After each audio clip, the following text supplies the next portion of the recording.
Hi there crafty pals, it's Louise with you. Thank you so much for checking out this video. If you haven't already noticed, our fearless leader Steph has actually set us a couple of tasks this month, and while the use of this tag sheet wasn't necessarily a task she set, it kind of got me thinking a little bit outside the box of how I could create something a little bit different. And I was inspired by these tags, so I'm actually going to use them as a border, and there aren't enough to generally cover the whole border, so I'm actually flipping the tags and using the bottom section just as a mirror image of that upper section.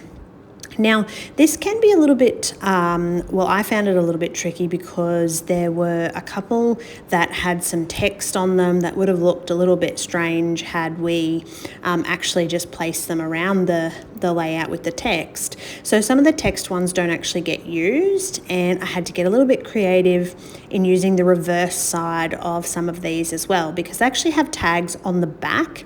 And when I flip one over, you'll see that those back tags are they're a slightly different, so they're not a solid color, and they are more like a checkerboard kind of pattern with just a little pop of color at the top. So I am going to reverse some of them just so it's not pardon me, too overwhelming to the eye, but you kind of get the gist of what we're doing here in terms of making this border. So shortly I'm going to go off camera and I'm going to finish this all up. I'm going to bend around the corners and really just get my tag on, as the saying goes, apparently. Not really. Anyway, you get where I'm going here. So once I have stuck down all the necessary tags, I just go in with my trimmer, cut off the little excess pieces, and you get this really fun tag border layout. I have chosen my photo, and I had to keep it kind of small because that tag border was actually quite overwhelming.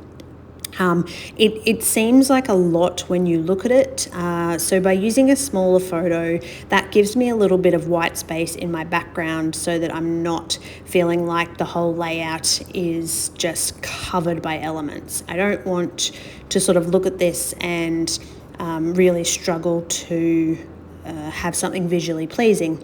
And so I'm using a couple of little frames in the background just to create some areas of interest. I want to combine a few little bits and pieces. Again, while the tags form sort of the majority of the border of the layout, I really need to make sure that the eye is still drawn to the photo. Of course, our primary focus when we're scrapbooking is to highlight our photos, and so I need to make sure that it's still the part of the layout that draws your attention. So adding the stars and the little frames and a few little bits and pieces from the sticker sheet, that's how I'm going to really get your attention. And I didn't sort of go into this with anything in my mind beyond the actual tag border, and I thought about putting some twine on the tags, but I really felt like it would just be far too much going on, so I'm just going to leave them exactly as they are. I'm going to use this little sticker piece and mount it up with some foam, again just for a little bit of dimension, some extra division between the background layers and the focus of the photo, and I think this works in really well. It's certainly coming together in a really bright and fun way, and I think those tags almost point your eye towards that central part of the layout where the photo is situated. Now, it's been a little while since I've done some black splatters on a background, and I wanted to get just a little bit of mixed media in there. So I tend to make my splatters a little bit differently. I'll put some solid, more thicker splatters around, and then I will add some actual splatter in terms of the smaller parts as well. And you can see I've done that in the top left and the bottom right, just to again have that visually pleasing aesthetic that draws your eye. And I'm super happy with how this one came out. I love the tag border, I love the cluster in the middle, the little pop of the black. I think it works super well.